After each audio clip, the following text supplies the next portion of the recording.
Doctor romantic නවකතාවේ තවත් ආදරණීයම කොටසක් එක්ක ඔයාලව එකතු කරගන්නවා. ඉතින් කතාව කියවලා හිතන දේ කමෙන්ට් එකකින් ලියාගෙන යන්න කියලාත් ලයික් එකක් දාලා සබ්ස්ක්‍රයිබ් කරලා තියාගන්න කියලාත් ඉල්ලනවා. අපි යමු එහෙනම් කතාවට. මම එන ගමන් කාර් එකේ කවුද හිටියේ? මා වේගෙන් පාපැදිය පදමින් නගරය මැදින් ඉදිරියටම ඇදුනේ. කලර් රයිට් එකක නතර කළද ඉදිරියෙන් පාරේ වාහන නොව බැවින් එම මාර්ගයද පසු කරමින්. විද්‍යුත් සර්, මෙතනින් දැන් අර පියෑඹුවේ අර කෙල්ල නේද? මාත් ඒකම තමා දිලංක හිතුවේ. කලර් රයිට් එකේ නතර වී හිටපු අපිව පසු කරන් වේගෙන් ඇදුනේ. ඇය බව මා හොඳටම දැක්කත් මේ තරම් හදිසියේ යන්නේ ඇයි කියන එක හිතට ඇති කළේ ගැටලුවකි. අම්මෝ පැදපු පැදිල්ල සර්. සිරාවට මේ ගෙදරද හිටියේ? එයා ඩොක්ටර් කෙනෙක්. ඈ? ඒ කොච්චි කරල? අම්මෝ සර් මොන කෑලි අඩුත් දන්නේ නැහැ. ඊයේ අපිව එලෝගත්ත විදිහට අපි හිතුවේ එහෙනම් සර් ඉන්න විදිහක්ම නැහැ කියලා. ඒ තරමට මොනවද කිව්වේ? වේගයෙන් ඉදිරියට ඇදෙමින්ම දිගටම ඇමතුමේ සිටියේ. පාර ගැන දිගටම මා අවධානයෙන් සිටියේ හැම විටම මගේ ජීවිතයේ අනතුරේ දමාගත නොහැකි බැවිනි. කාර් එකේ හිටිය අවුරුදු 35ක ගෑනු කෙනෙකුයි අවුරුදු 8ක පිරිමි ළමයෙකුයි. හරි සන්දීපනි, කොහොමද ඒ දෙන්නගේ තත්ත්වය? ගෑනු කෙනාට ගොඩක් ඩැමේජ්. ඩොක්ටර් රාජේෂ් එයාව තමා බලන්නේ. තව ඩොක්ටර්ලා වගේක් ආවත් එයාලට මේ සිටුේෂන් එක හැන්ඩල් කරන්න අමාරුයි. එතකොට ළමයාට?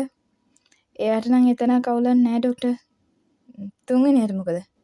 මම හිතන්නේ ඒක නම් MLC එකක් වගේ වෙයි මැඩම්. ඒ මිනිස්සයාට ගහලා වගේ. හරි, එයාවත් ඊටු එක ඇතුළට ගන්න. මම විනාඩි 2කින් ඔතන. එසේ පැවසූ මා තවත් උපරිම වේගයෙන් පාපැදිය පෑගුවේ. එක තප්පරයක්වත් වටින බැවිනි.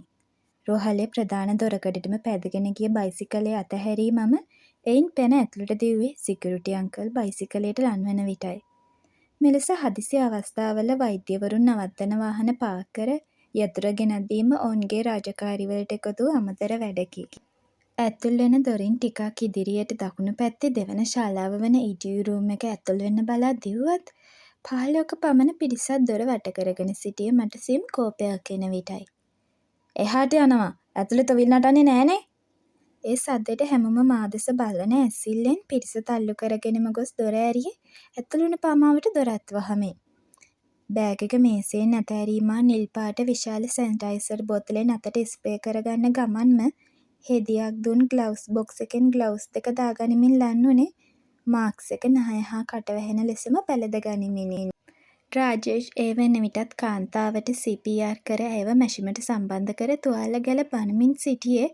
කකුලක් දැලී එළියට ඇවිත් තිබුණු අස්ථි ගැන සැලකිලිමත් වන විටයි.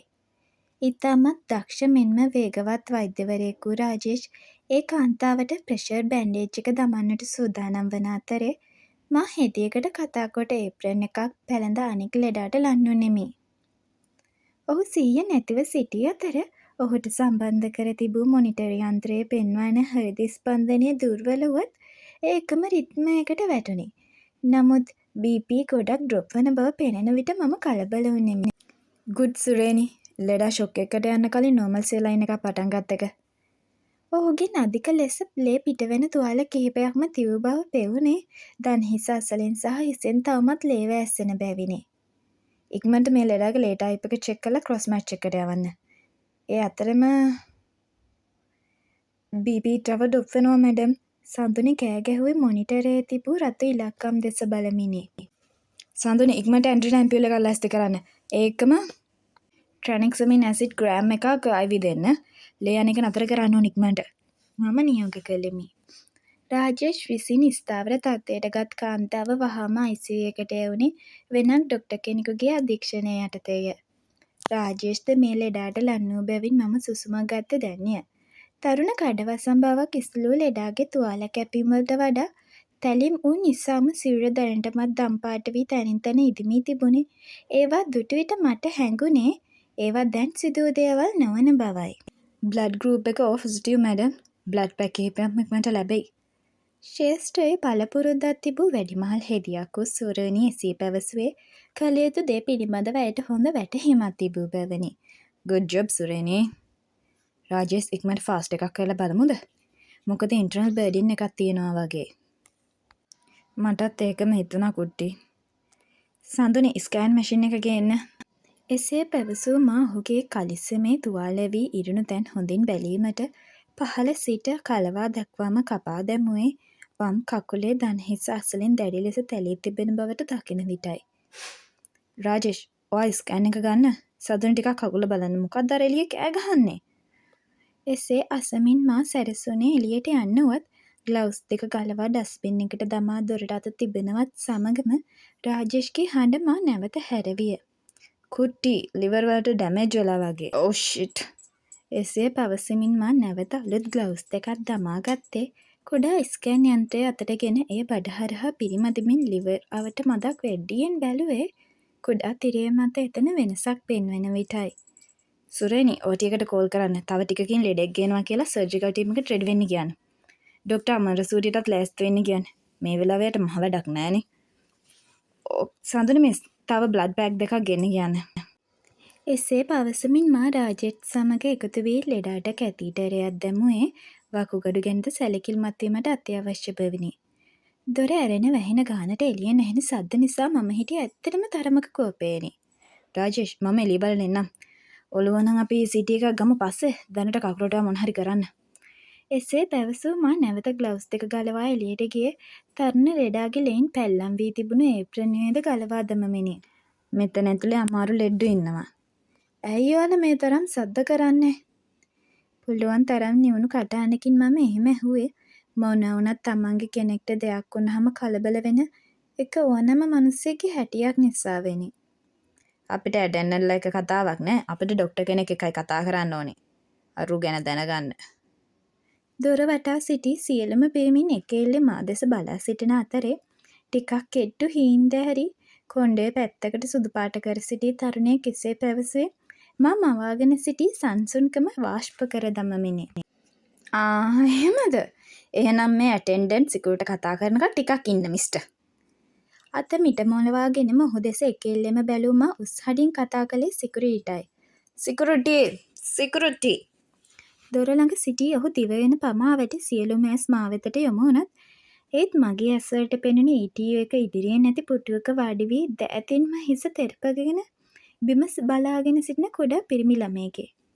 කකුල්වල සහ අත්වල තිබූ ප්ලාස්ටර් නිසා ඒ සිටින්නේ අනතුරට පත් වූ අනෙක් දරුවා බව මා තේරුම් ගත්තද මේ පිරිස අතරින් ඔහු ළඟට යාමටවත් මට නොහැකි විය. අංකල්, ඔයාලයි මෙච්චර අයට ඇතුළට එන්න දුන්නේ. ආයෙ මෙහෙම වෙන්න දෙන්න එපා. ප්ලීස්. දැන් මෙයාලව යවන්න.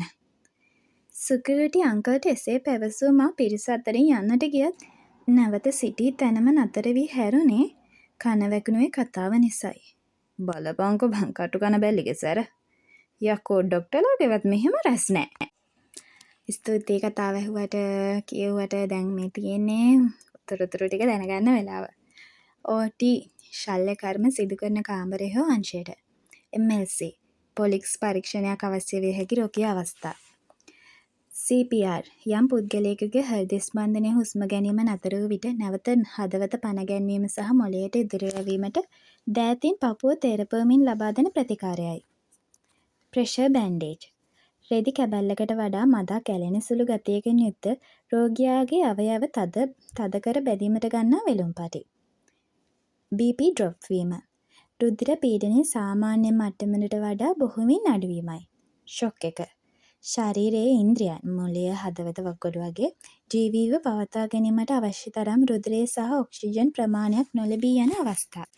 ක්‍රොස් මැච් රුධිර වර්ග සමාන වුණත් රුධිරයේ ඇති සමහර ප්‍රතිදේහ නිසා ලෙඩාගේ සිරුර පිටතින් දෙන ලේ ප්‍රතික්ෂේප කරන්න පුළුවන්. ඒ නිසා ලබා දෙන ලේ පැකට් එකේ කොටසක් සහ රෝගියාගේ ලේ මිශ්‍ර කර විද්‍යාගාරය තුළදී එකට මිශ්‍ර කර බලනවා. ඇන්ඩ්‍රීන් ඇම්පියෝන් හදිසි අවස්ථාවකදී ජීවිතය බේරා ගැනීමට භාවිතා කරන ඉතාමත් ප්‍රබල සහ වේගවත් ඖෂධයක් අඩංගු කුඩා වීදුරු බෝතලයක්. ට්‍රැනෙක්සමින් ඇසිඩ් ශරීරයෙන් සිදුවන අධික ලේ ගැලීම් නැවැත්වීමට හෝ පාලනය කිරීමට භාවිතා කරන විශේෂ ඖෂධයක්. IV ඒ කියන්නේ ශිරාවක් කරහා නහරයකට කෙලින්ම එන්නත් කරන එක. ෆාස්ට් හදිසි අනතුරකට ලක් වූ රෝගියෙක් ලෝහාටයකට ඇතුළත් කළ විගස ශරීරය ඇතුළත ලේ ගැනීමක් තිබෙනවද කියලා බලන්න කරන අල්ට්‍රාසවුන්ඩ් ස්කෑන් පරීක්ෂණය. Scan machine. මම මේක විශේෂයෙන් කියන්න හිතුවේ මොකද සාමාන්‍යයෙන් අපි ස්කෑන් මැෂින් කියලා දකින්න ඉස්සර තිබ්බ ගොඩාක් ලොකු ස්කෑන් මැෂින් ඇත්තටම එහෙම නෙමෙයි. දැන් කාලේ ඒක ගොඩක් වෙනස් වෙලා තියෙනවා. එතකොට ETU වගේ ස්ථානවල භාවිතා කරන්නේ සාමාන්‍ය ලැප්ටොප් එකක් වගේ හැඩයකට හා ප්‍රමාණයකට සමාන රෝගියාගේ ඇඟේ ගාන කොටස නම් අර මයික්‍රොෆෝන් එක වගේ හැඩයකින් යුක්තයි. ඒක මැෂිමට වයර් එකකින් සම්බන්ධ කරලා තියෙන්නේ. ඒ කියන්නේ ඒක ලේසියෙන් එහාට මෙහාට ගෙනියන්නත් පුළුවන්. liver කියන්නේ අක්මා. කැතීටරයක්. අපි සාමාන්‍ය ව්‍යවහාරයේදී මුත්‍රා බටය කියන්නේ මේ කැතීටරයටම තමයි.